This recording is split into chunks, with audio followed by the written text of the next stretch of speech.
சென்னை மாநகராட்சி குப்பை வண்டியில் சைக்கிளில் சென்ற 12 வயது சிறுவன் இர்ஃபான் கான் பரிதாபமாக கொல்லப்பட்டான்.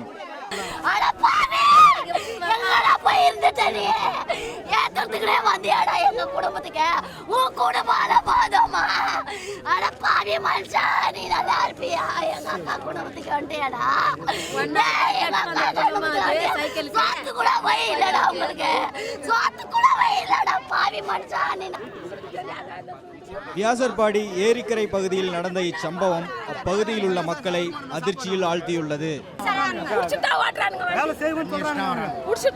தண்ணி டாங்கி இது தண்ணி எடுத்து போற வண்டியும் அப்படிதான், அந்த குப்பை வண்டியும் அப்படிதான். எவ்வளோ ஜனங்க வந்து வயிற்று பொழப்புக்கு குப்பை வண்டி எடுத்து கூட அது கஷ்டப்படுது. இவனுங்க பண்ற அநியாயம் ரொம்ப பெரிய அநியாயமா இருக்கு. இதை யாருமே கேட்க மாட்டேன்றாங்க.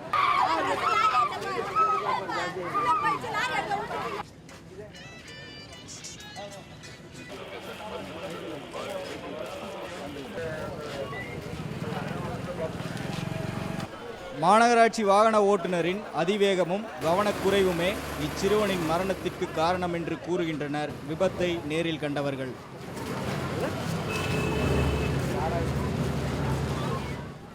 ஷேக் பரீத், ரெட் பிக்ஸ் நியூஸ்.